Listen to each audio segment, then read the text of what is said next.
Kita akan membahas tentang menyingkap di balik alam arwah. Apa itu ruh? Dan apa kaitan ruh dengan jasad? Bagaimana ruh bisa keluar dari jasad? Kemudian bagaimana ruh setelah kematian manusia? Dan juga di mana ruh saat kiamat dibangkitkan, kemudian saat manusia berada di padang mahsyar. Ini yang kita akan bahas seputar alam arwah.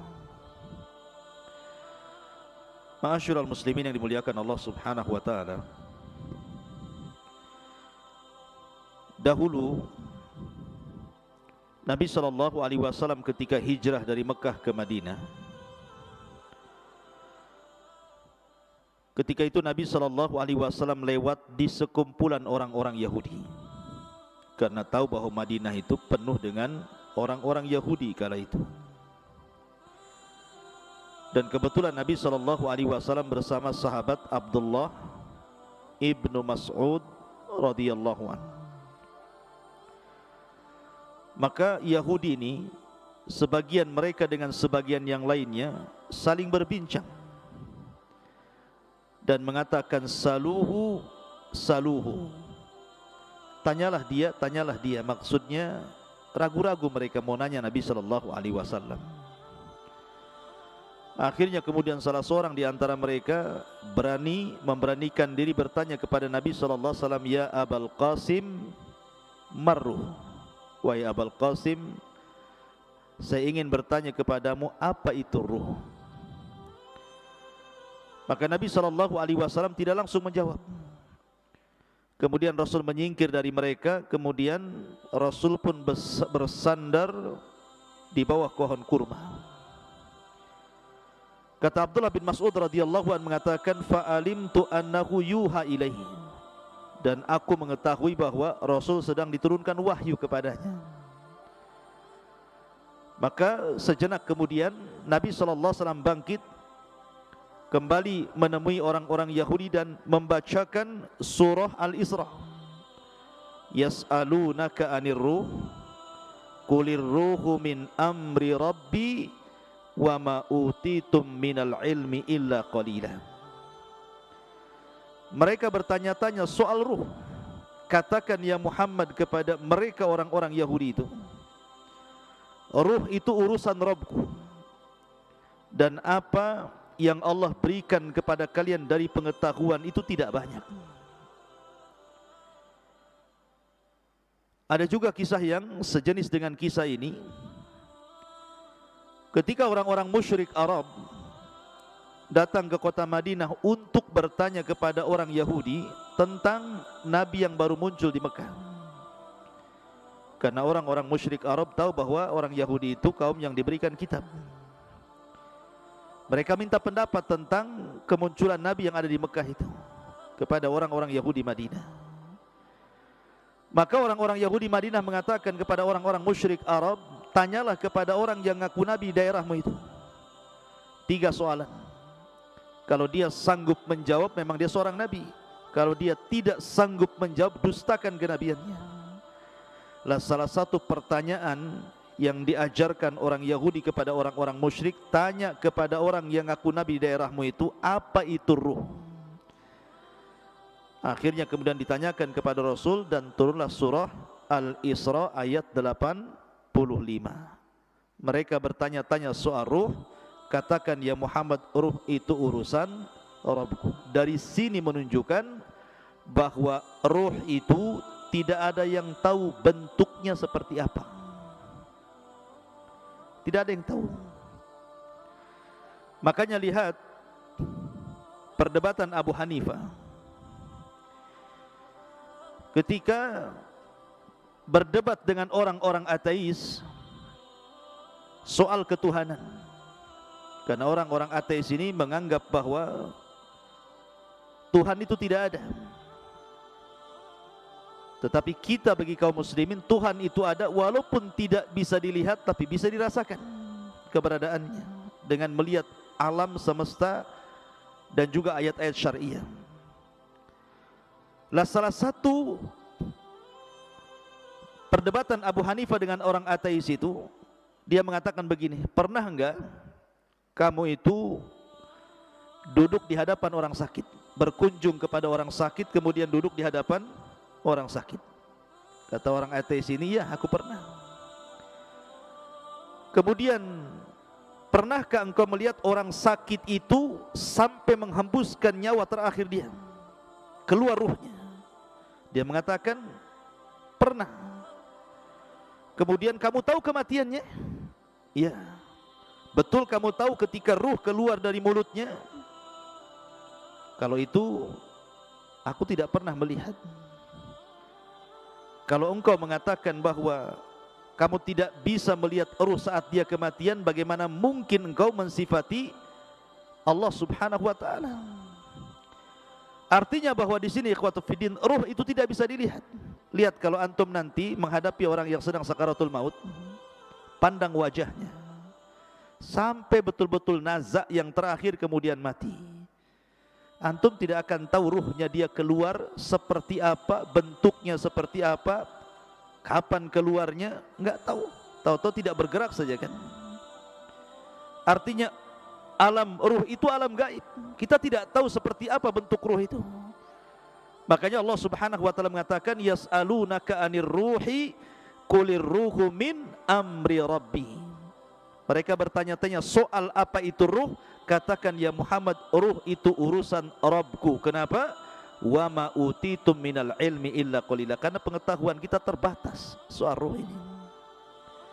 Ma'asyiral muslimin yang dimuliakan Allah Azza wa Jalla, pertanyaannya, dalam diri saya dan antum itu ada jasad dan ruh. Manusia kan terangkai dari jasad dan juga ruh. Jasad tanpa ruh tidak ada kemuliaan. Karena kalau jasad sudah terpisah dengan ruh, jasad itu jadi bangkai, dimakan rayap. Mau jasad presiden, mau jasad menteri, mau jasad orang kaya, mau jasad pejabat, kalau sudah ruhnya keluar, sebentar saja busuk, kemudian dimakan cacing tanah. Artinya tidak ada kemuliaan jasad itu. Sehebat apapun orang, kalau sudah mati, kain kafan dibawa ke keranda, dibawa ke kuburan, tempatnya pun 1,5 meter kali 1,5 meter. Kapan jasad itu mulia? Ketika ruh masuk, mulailah dia jadi mulia. Karena ketika ruh dan jasad terangkai, maka macam-macam orang itu kan. Ada yang menjadi pemimpin, pejabat, orang kaya dan begitu seterusnya. Pertanyaan saya, lebih dahuluan mana? Penciptaan Allah, ruh ataukah jasad? Lebih dulu mana? Ruh dulu diciptakan kemudian jasad, ataukah jasad dulu diciptakan kemudian ruh? Hah? Ada yang tahu jawab? Gak apa-apa, antum dengar saja. Apa yang antum jawab? Ya. Ketika Allah Subhanahu wa taala menciptakan Adam alaihi salatu wassalam, Allah menciptakan jasad Adam atau menciptakan ruhnya dulu? Menciptakan Adam dulu. Allah mengutus malaikat maut, mengambil tanah dengan berbagai macam jenisnya di dunia, mulai tanah yang keras, tanah yang lembut, tanah yang lembek, gitu ya. Tanah berwarna merah, berwarna hitam, berwarna kuning, berwarna putih, gitu, macam-macam warna. Kemudian dinaikkan ke langit. Kemudian Allah bentuk Adam alaihi salatu wassalam, membentuk menjadi manusia tersempurna, termulia. Laqad khalaqnal insana fi ahsani taqwim. Kemudian setelah Adam menjadi patung, maka Allah membiarkan patung Adam itu seperti itu, mengeras. Belum ada ruh, masih jasad. Sampai syaitan, iblis itu, saking hasadnya dengan Adam, Adam belum dititipkan ruh itu, datang, ngitarin patungnya Adam. Kadang masuk dari lubang telinga, keluar dari lubang hidung, masuk lubang hidung, keluar lagi dari lubang yang lain, ya kan? Karena banyak lubang antum itu. lubang sana, lubang sini gitu ya. Jadi iblis tahu bahwa Adam itu berongga. Makanya dia mengatakan lau sullitu alayya la uhlikanna. Kalau orang ini diserahkan kepadaku, ku hancurkan dia, atau ku buat dia maksiat kepada Allah Azza wa Jalla. Lihat hasadnya iblis. Dari sini Allah Subhanahu wa taala menciptakan secara zahir ayat dalam Al-Qur'an tentang penciptaan Adam. Allah belum menciptakan roh, tapi Allah membentuk jasad Adam dulu sampai betul-betul sempurna mengeras, baru setelah itu Allah ciptakan roh. Jadi ketika Allah menciptakan Adam, jasad dulu apa roh dulu? Jasad dulu. Setelah jadi, baru Allah ciptakan roh. Setelah Allah ciptakan ruh, baru Allah masukkan ruh itu ke jasad Adam. Ketika ruh baru sampai di tenggorokan saja, Adam sudah lapar tuh. Kemudian bersin, haji. Ya, kemudian Allah mengatakan, ya Adam, katakan alhamdulillah. Maka Adam mengatakan alhamdulillah. Maka Allah mengatakan yarhamuka rabbuk. Kemudian ruh masuk lagi ke badan Adam, mulai tangan bergerak tuh. Di sampingnya ada pohon berbuah-buahan, dia maunya ngambil saja itu, padahal belum sampai jejak ke kaki ruhnya itu. Makanya manusia itu tercipta tergesa-gesa seperti abina bapak kita Adam. Baru setelah sempurna ruh itu sampai di kaki, sempurnalah Adam itu menjadi manusia yang disebut dengan nafsun. Ada ruh, ar-ruhu, ada an-nafsu dalam bahasa Arab. Kalau ruh ya ruh, kalau nafsu itu jiwa. Dan jiwa itu artinya terangkainya ruh dengan jasad, dalam bahasa Arab disebut nafsun. Kalau ruh, ruh saja. Kalau jasad, jasad saja. Kalau sudah nyatu disebut nafsun. Ya ayyutuhan nafsul mutmainnah, wahai jiwa yang tenang, karena ruhnya masih dalam jasad. Ukhruji ila ila ridwanullah, keridhaan Allah Subhanahu wa taala. Ma'asyiral muslimin yang dimuliakan Allah, ini kalau binisbah dengan Adam, bahwa ruh itu diciptakan sebelum atau setelah? Setelah Adam diciptakan. Adam dulu diciptakan, baru ruhnya diciptakan. Tetapi kalau kita selain Adam alaihi salatu wassalam, dibalik, ruhnya dulu diciptakan, baru kita diciptakan. Ya. Karena dalam hadis Bukhari, ketika Nabi SAW bersabda tentang cerita penciptaan manusia, di mana Allah Subhanahu wa taala ketika menciptakan manusia itu, pertama 40 hari segumpal air mani, kemudian 40 hari kedua segumpal darah, kemudian 40 hari ketiga menjadi segumpal daging, berbentuklah dia manusia. Kalau dihitung berarti 4 bulan. 30 kan, 40 satu bulan kan 30 hari. Berarti 40 segumpal mani, 40 segumpal darah, 40 segumpal daging. Berarti pas 4 bulan usia janin itu sudah membentuk manusia. Dari sini Allah mengutus malaikat yang memang menghantarkan ruh. Kemudian dimasukkan ruh itu, kemudian dicatat rizkinya, dicatat amalannya, dicatat celakanya, dicatat kebahagiaannya, semua dicatat di situ. Maka dari sini kata para ulama, kalau Adam alaihi salatu wassalam diciptakan dulu jasadnya, baru kemudian ruhnya setelahnya diciptakan. Tapi kalau kita diciptakan dulu ruhnya, baru diciptakan jasadnya. Begitu kata para ulama. Kenapa demikian? Karena ketika Allah Subhanahu wa taala menciptakan Adam, kemudian Adam sudah berbentuk manusia, ada jasad dan ruh, Allah mengusap zahra Adam, pundaknya Adam diusap di sini. Ya. Lah ketika Allah Subhanahu wa taala mengusap pundaknya Adam, apa yang terjadi? Fa akhraja min dhahri Adam kullu nasmatin min dzurriyyatihi min khalqihi ila yaumil qiyamah. Dalam hadis Rasul, kemudian keluarlah dari pundak Adam ini, punggung Adam ini, ruh-ruh dari zuriyahnya Adam, dari anak cucunya Adam. Zuriyah diambil dari kata-kata dzarrah. Dzarrah itu semacam semut, bahkan lebih kecil dari semut, kecil, tidak nampak. Ya. Jadi keluar rohnya dari situ, dan itu kelak akan menjadi anak cucu Adam. Lah kemudian suatu ketika Adam melihat dari ruh-ruh yang keluar dari pundak Adam itu, dan itu nanti akan menjadi anak cucu Adam alaihi salatu wassalam, melihat salah satu di antara mereka ada yang bercahaya dahinya. Kemudian Adam bertanya, siapa itu? Maka malaikat mengatakan, itu Daud, salah satu turunanmu. Karena takjubnya Adam, berapa usianya? 60 tahun. Pendek kali, ku tambah umurku atau usiaku 40 tahun, genapkan 100 tahun dia. Akhirnya Adam menghibahkan 60 tahun usianya, 40 tahun usianya untuk Nabi Daud supaya digenapkan menjadi 100 tahun. Dari sini bahwa ruh sudah diciptakan dulu. Karena ketika Allah mengusap pundak Adam, disitulah keluar arwah-arwah yang kelak akan menjadi anak cucu Adam sampai kiamat dibangkitkan. Banyak, berapa ruh itu jumlahnya coba? Jumlah manusia kan miliaran, dikeluar banyak gitu. Lah dari sinilah mereka akhirnya ditempatkan di sebuah tempat yang disebut dengan alam ruh. Disinilah terjadi mitsak, perjanjian antara ruh dengan Allah subhanahu wa ta'ala.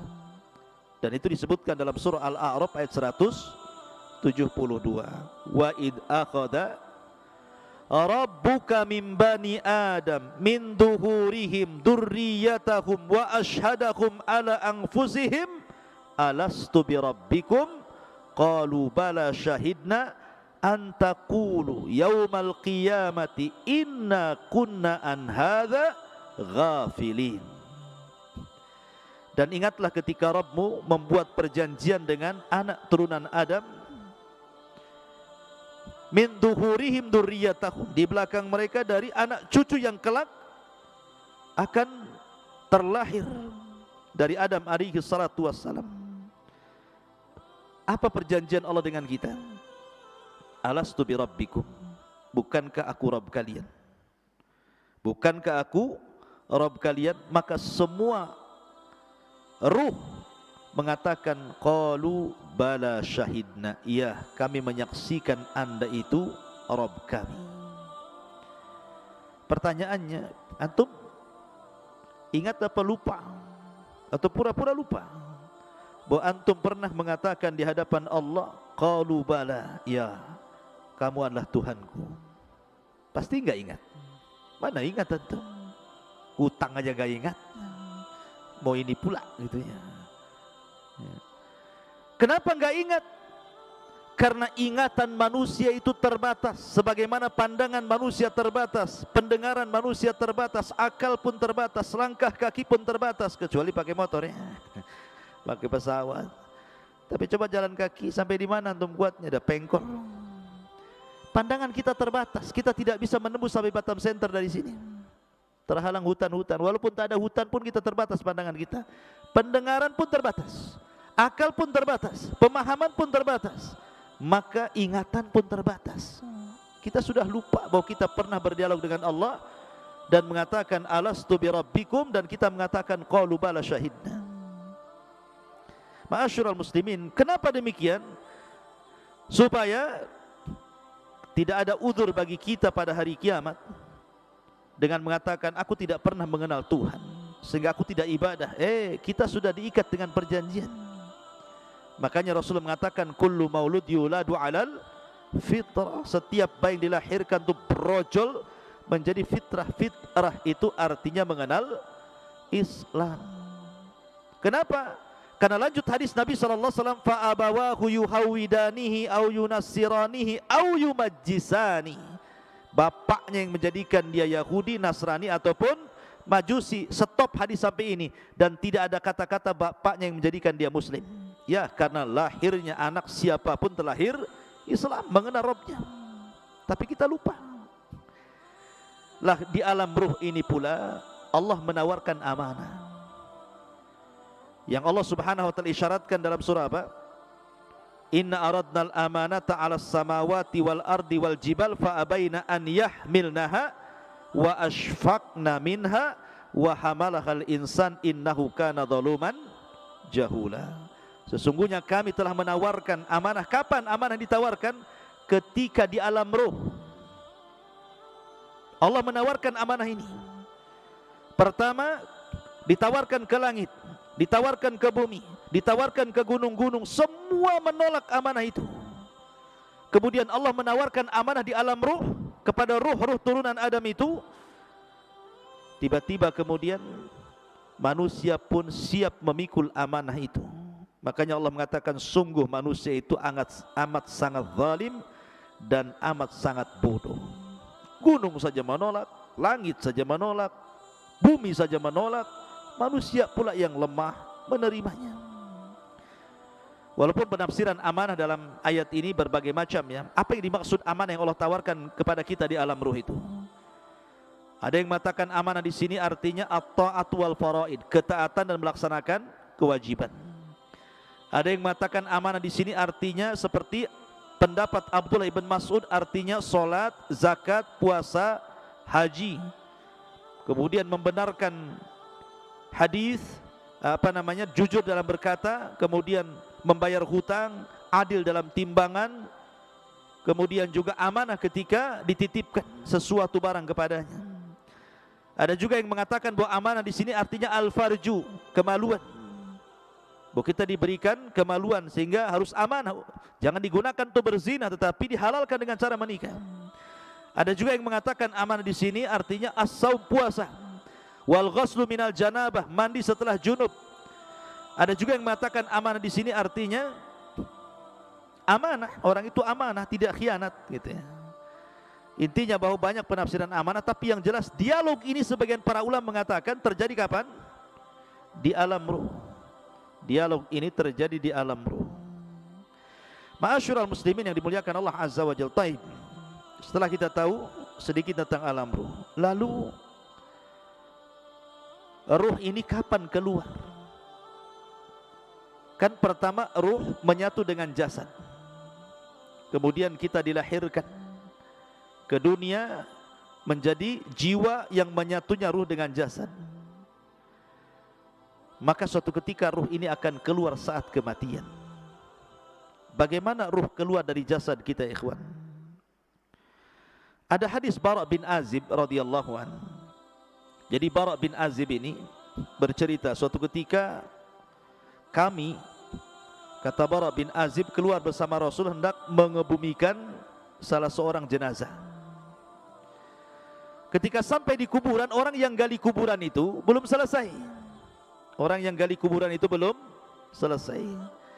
Lah karena belum selesai orang yang menggali kuburan itu, Nabi SAW memberikan nasihat kepada sahabat yang ada di sekitar kuburan itu.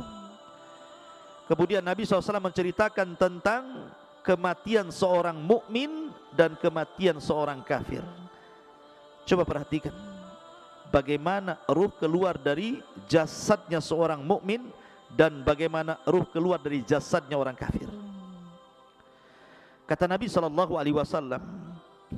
innal abdal mu'min idza kana fi inqita'in minad dunya wa ikbalin minal akhirah, apabila hamba mukmin ini hendak terputus dari dunia dan menghadap akhirat, nazala ilaihi malaikatun minas sama bidul wujuh, maka akan turun malaikat dari langit, wajahnya sangat putih, ka'anna wujuhahumus syamsu, seperti wajahnya malaikat ini seperti matahari.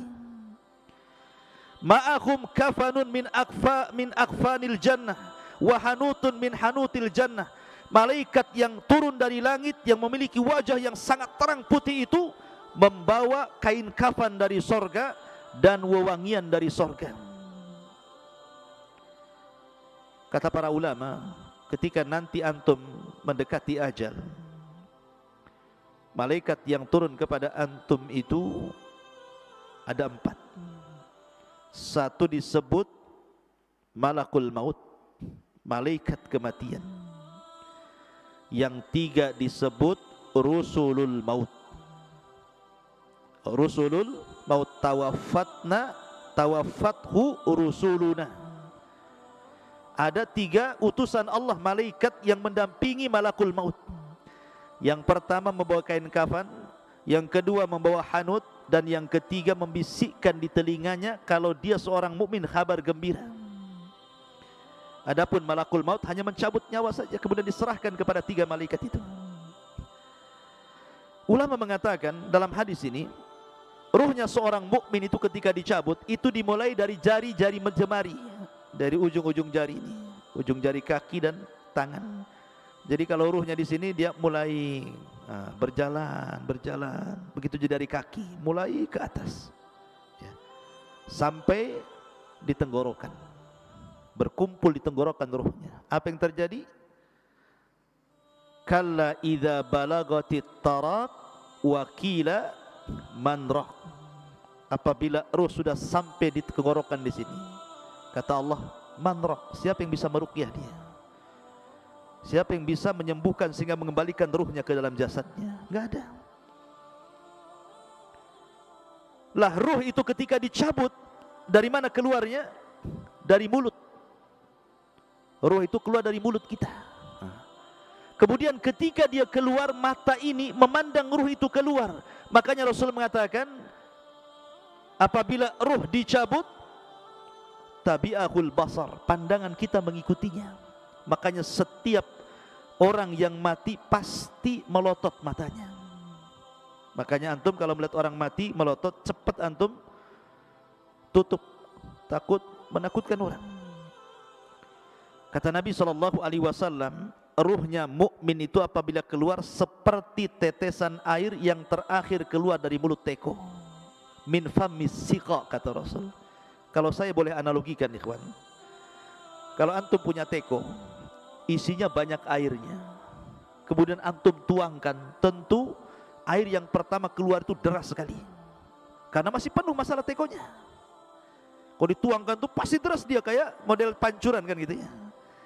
Coba kalau seandainya di teko itu tinggal satu tetes, kemudian antum tuangkan, pasti dia tidak akan mengalir deras, pasti akan sedikit mengalir sampai di ujung teko, kemudian menggantung dulu, kemudian baru netes gitu ya.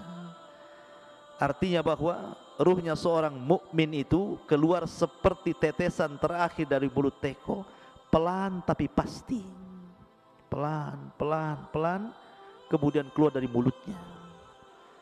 Ketika itu malaikat yang menghibur jasadnya seorang mukmin ini mengatakan, ya ayyatuhar ruhul, ya ayyatuhan nafsul mutmainnah, irji ila rabbiki radiyatan mardiyah.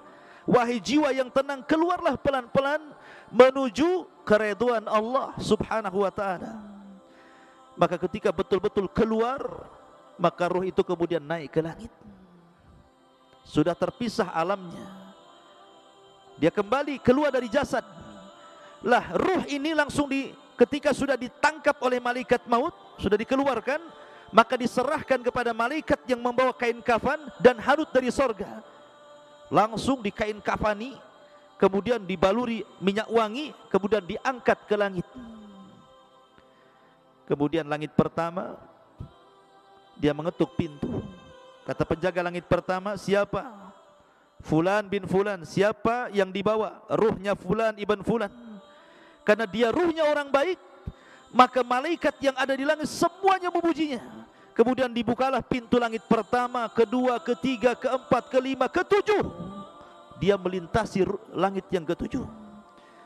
Kemudian diberjumpakan dengan Allah Subhanahu wa ta'ala, dan Allah katakan kepada ruh orang mukmin ini, letakkan catatannya fil illiyin, tapi kembalikan ruhnya ke dalam jasadnya.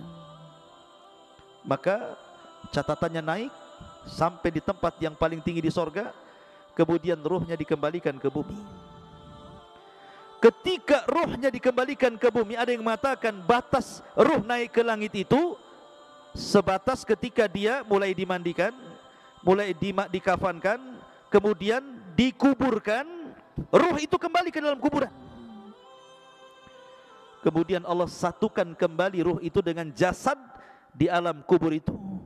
Ketika itu dia baru sadar karena terjadi himpitan dhaghtah alam kubur. Jadi alam kubur menyempit, kuburan itu menyempit sehingga kalau dia jasadnya orang kafir bisa remuk itu badan dan tulang-tulang itu.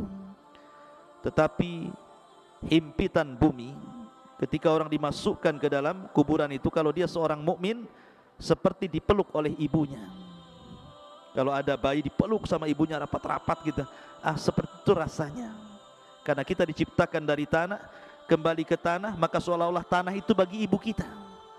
Tapi ingat, kalau jasadnya orang kafir, maka diremukkan dengan tanah semua tulang-tulangnya.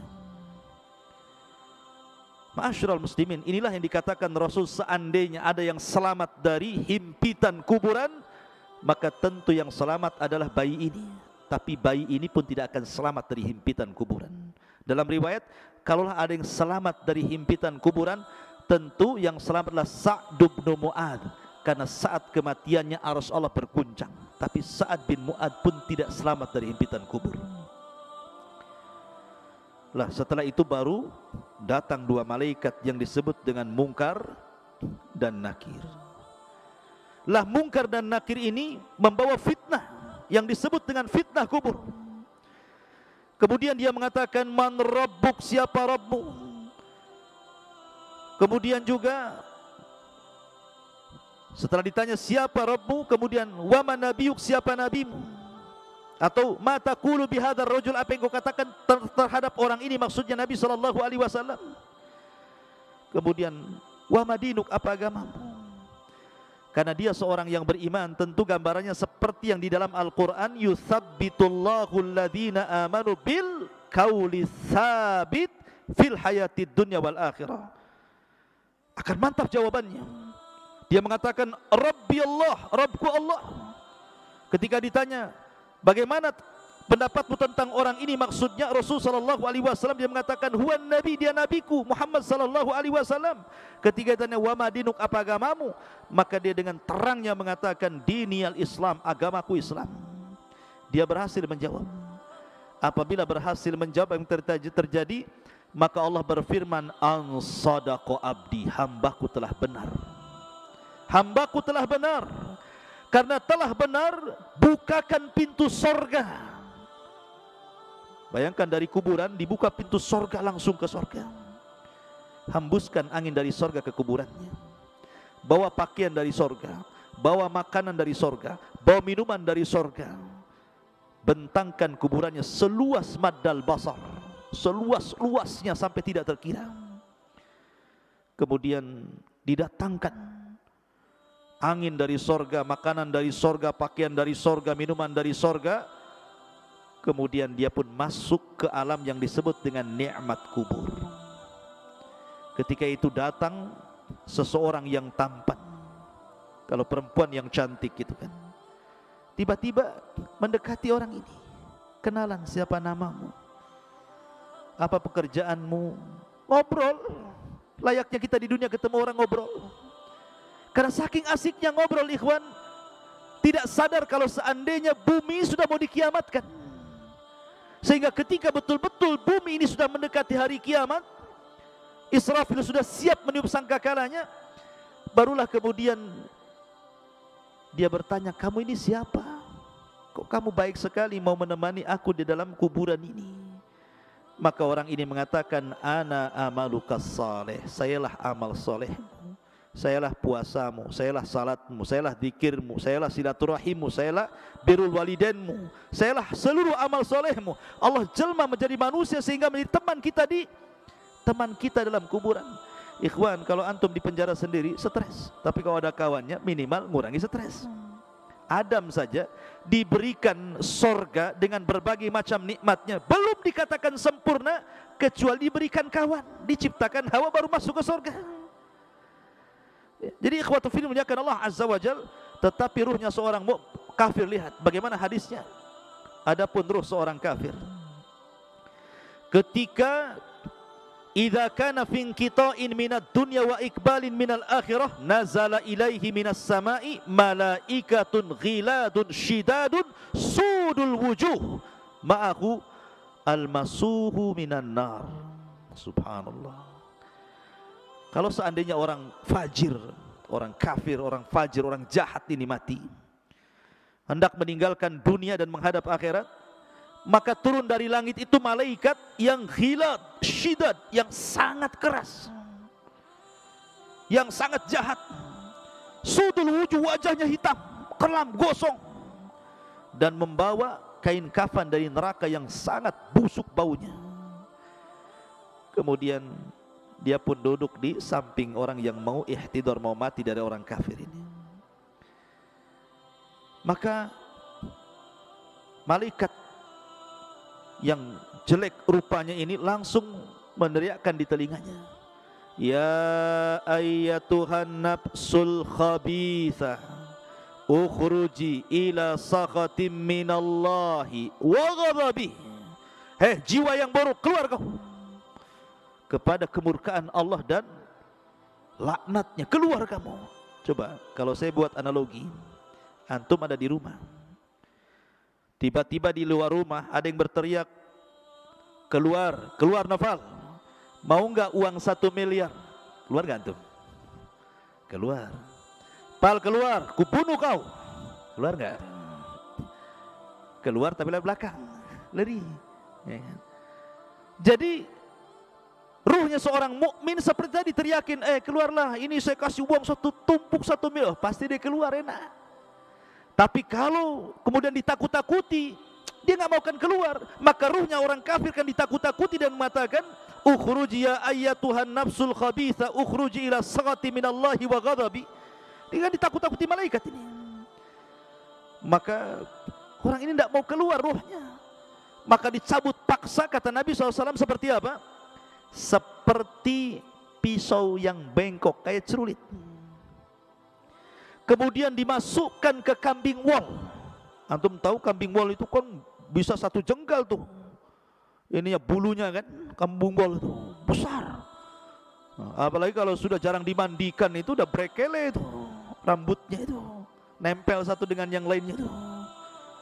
Jadi ketika rambut kambing ini banyak, dimasukkan pisau yang berbengkok gini ya, safud dalam hadis itu.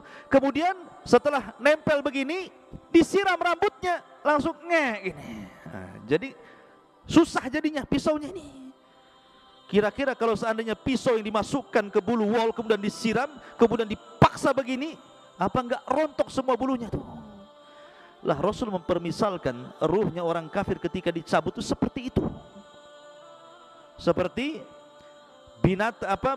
senjata yang bengkok dimasukkan di bulu kambing wol, kemudian disiram, kemudian dipaksa, rontok semua bulunya, rontok semua persenjaannya, sakit yang luar biasa. Tapi tetap dia harus keluar.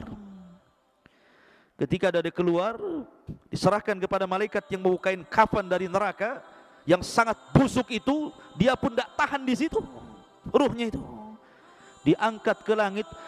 Malaikat semua tersakiti dengan ruh ini karena baunya. Ini ruh siapa? Bau busuk sekali. Semua menyingkir malaikat itu, tidak ada yang mau mendekat.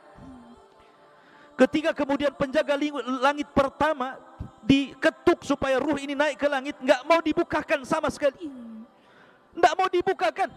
Dari sini Allah Subhanahu wa taala berfirman dalam Al-Qur'an, la tufattahu lahu abwabus sama wa la yadkhulunal jannah hatta yalijal jamalu fi sammil khiyat.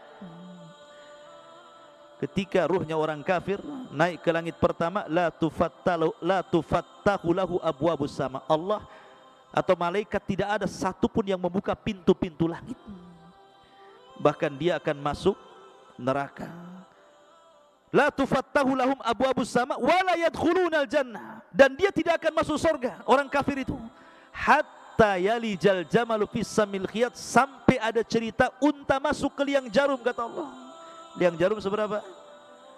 Jarum liangnya kecil, unta besar. Gimana masuk ke liang jarum? Gimana caranya? Dijadikan benang dulu untanya baru bisa masuk. Artinya bahwa mustahil ada unta masuk ke liang jarum. Kecuali kalau jarumnya gede gitu ya, lubangnya seperti pintu itu, mana ada jarum. Ya. Jarumnya kecil, jarum itu artinya mustahil orang kafir masuk surga. Lah ketika tidak dibukakan pintu langit, akhirnya oleh malaikat yang sudah capek-capek bawa ke atas, dilempar ruh itu. Bayangkan, dilempar ruh itu sehingga ruh itu jatuh dari ketinggian itu. Kemudian ketika bersatu dengan jasadnya seperti antum, jatuh dari atas. Gimana rasanya tuh? Gak usah dirasakan, pasti sakit. Ya. Rontok semuanya. Sudah kesakitan, tiba-tiba dihimpit lagi kuburan, langsung remek semuanya. Setelah ada himpitan kubur, tiba-tiba datang malaikat Munkar dan Nakir, kemudian berteriak dan menekan suaranya, man rabbuk, siapa Rabbmu? Enggak, kaget dia. Ya. Wa man nabiyuk, siapa nabimu? Wa madinuk, apa agamamu? Makanya dia lagi pusing, lagi merasakan sakit, dia hanya mengatakan ha la adri. Fayaqulan ha la adri, saya tidak tahu, aqulu kama qala an-nas wa fa'altu kama fa'ala an-nas. Aku hanya mengikut-ikut orang saja, enggak tahu. Maka dia pun akan dicambuk oleh malaikat. Kalau seandainya cambukan itu dicambukkan ke gunung Uhud, maka cukup menghancurkan Uhud itu. Bagaimana kalau dicambukkan ke jasad manusia? Turuhnya seorang kafir itu. Ma'asyiral muslimin yang dimuliakan Allah Subhanahu wa taala. Jadi kalau saya ringkas dari hadis Bara' bin Azib ini, pertama, keluarnya ruh seorang mukmin dari jasad seorang mukmin. Yang kedua, ruh ini dibawa ke langit oleh malaikat. Kemudian yang ketiga, dikembalikan ruh ke dalam jasadnya. Begitu juga ruhnya orang kafir. Itu saat kematian. Lalu setelah kemudian masuk ke alam kubur, apakah azab kubur itu birruhi wal jasad, menyatunya ruh dan jasad, ataukah ruh saja? Maka Syekhul Islam Ibnu Taimiyah rahimahullahu taala mengatakan bahwa azab kubur itu yang rajih menurut ahli sunnah wal jamaah, dan ini menyelisih pendapat orang-orang Mu'tazilah dan ahli kalam, bahwa yang rajih wallahu alam adalah ruh dan jasad dijadikan satu. Walaupun ketika di dunia jasad itu utama, ruh itu mengikut. Kalau di alam kubur ruh utama, jasad itu mengikut. Karena alamnya sudah beda, alam gaib bagi kita dengan kuburannya. Jadi yang penting ruhnya. Tetapi kalau ingin merasakan sakit, maka disatukan dengan jasadnya supaya dia merasakan bagaimana siksaan itu, sakitnya luar biasa. Maka baru disatukan jasad dengan ruh, dan itu pendapat yang kuat bahwa alam kubur terjadi birruhi wal jasad, ruh dengan jasad. Walaupun ada pendapat ruhnya saja, karena jasad pasti akan dimakan cacing tanah, akan hilang, kemudian akan hancur. Ma'asyiral muslimin yang dimuliakan, ada yang mengatakan tentang masalah di mana ruh itu dalam kuburan. Imam Malik rahimahullahu taala mengatakan bahwa kalau dia ruhnya seorang mukmin, maka ruh itu sesuka dia akan keluar masuk surga. Jasadnya tetap di kuburan, sementara ruhnya itu keluar masuk surga. Ada juga pendapat Ka'ab Ibn Akhbar mengatakan ruhnya seorang mukmin akan diletakkan di langit ketujuh di Iliyin. Adapun ruhnya orang kafir akan diletakkan di Sijin, di bawah bumi yang paling dasar. Ada juga pendapat Imam Ibnu Hazm mengatakan bahwa ruh dalam kubur itu dia tetap di situ, ya, tidak keluar dari kuburan. Ada juga yang mengatakan, Ibnu Abdul Bar mengatakan ruhnya syuhada maka akan masuk ke dalam sorga dan akan diletakkan di kendil-kendil sorga, kemudian digantung di aras-aras Allah. Adapun ruhnya seorang mukmin, maka mereka akan dimasukkan ke dalam sorga dan akan diletakkan, digantung-gantungkan di pohon sorga. Itu pendapat Ibnu Abdul Bar. Dan juga pendapat Ibnu Ash-Shihab, ya, bahwa ruhnya syuhada juga akan digantungkan di arash seperti kendil-kendil dan keluar masuk surga. Wallahu a'lam. Karena bagaimanapun pengetahuan kita tentang ruh tidak banyak. Wa ma utitu minal ilmi illa qal, ini hanya pendapat para ulama. Adapun hakikatnya wallahu a'lam, yas'alunaka 'anir ruh qulir ruhu min amri rabbi. Ma'asyiral muslimin yang dimuliakan, lalu ketika terjadi hari kiamat, di mana ruh? ulama mengatakan bahwa ada 7 perkara yang tidak akan binasa pada hari kiamat. Catat 7 perkara ini. Tidak akan binasa pada hari kiamat. Tetapi yang lainnya pasti dihancurkan. Ketika Israfil meniupkan sangkakalanya, semua makhluk Allah dihancur-hancurkan.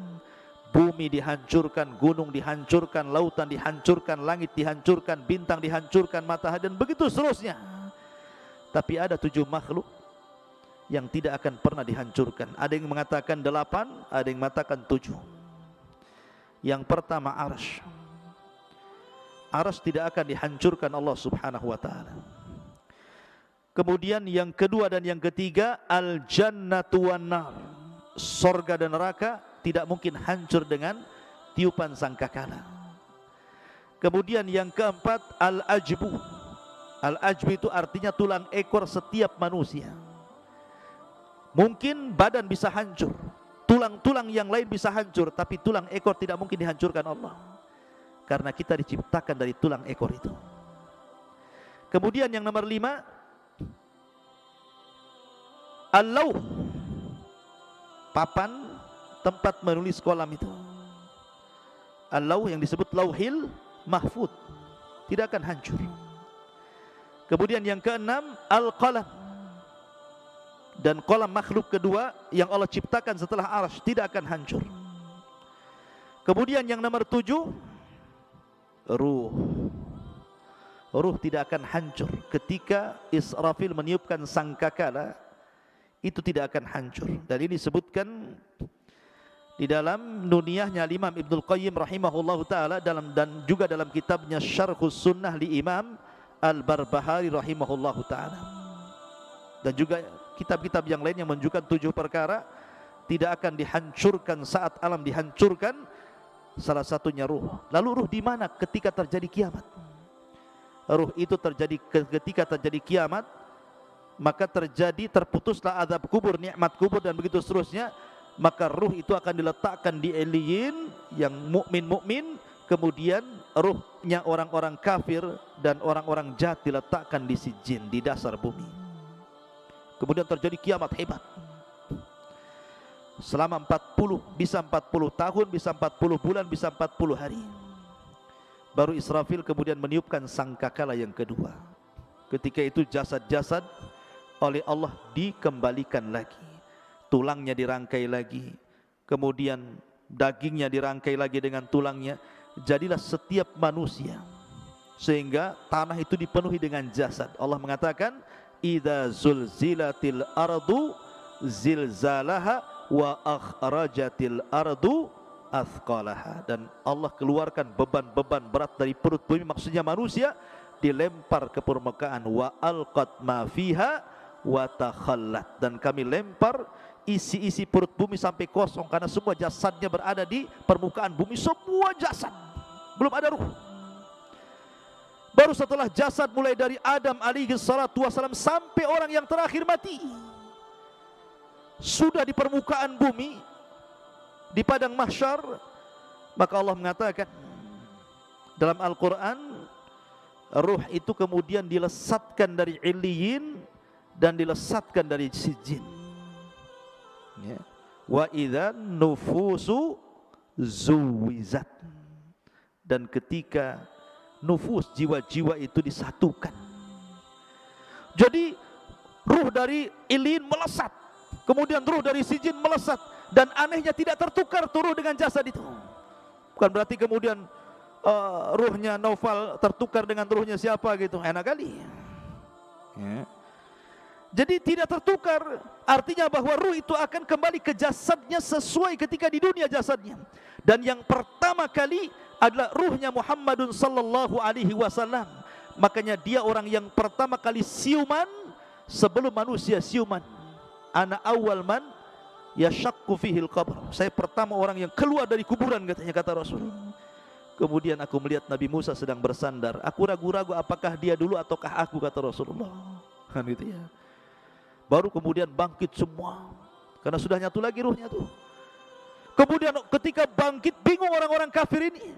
Sehingga mereka mengatakan, ya wailana man ba'atsana mim marqadina, celaka siapa yang membangunkan aku ini dari tidur-tidurku ini.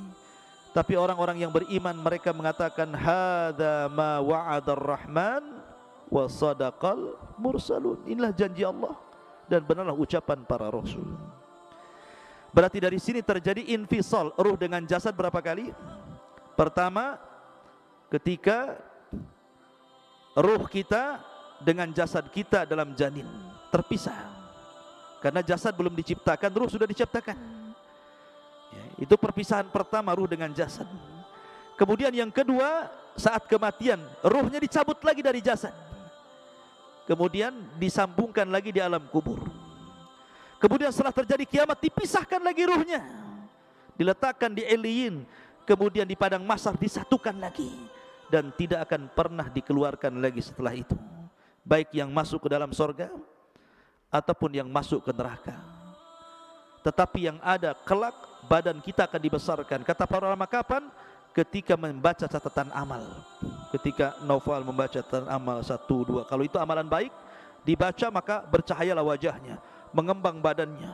Dibaca lagi catatan kebaikannya, makin bercahaya, makin mengembang, makin bercahaya, makin mengembang, sehingga tanpa sadar badan itu besar, sehingga tingginya 30 meter 60 hasta, lebarnya 7 hasta 3,5 meter, dan bentuk mereka semua sama, kasurati abikum Adam, seperti gambaran bapak kalian Adam alaihi salatu wassalam. Tuluhu sittuna dira'ah, panjangnya tingginya 60 hasta atau 30 meter. Barulah disitulah mereka menitis titian siratal mustaqim, wallahu alam, sampai akhirnya yang berhasil masuk surga itu karena amalan dan ketaatannya, yang tidak berhasil karena perbuatan maksiat dan dosanya. Wallahu alam bisawab. Inilah diantara alam arwah. Subhanakallah bihamdika asyhadu an la ilaha illa anta astaghfiruka wa atubu ilaik. Allah ta'ala. Assalamualaikum warahmatullahi wabarakatuh.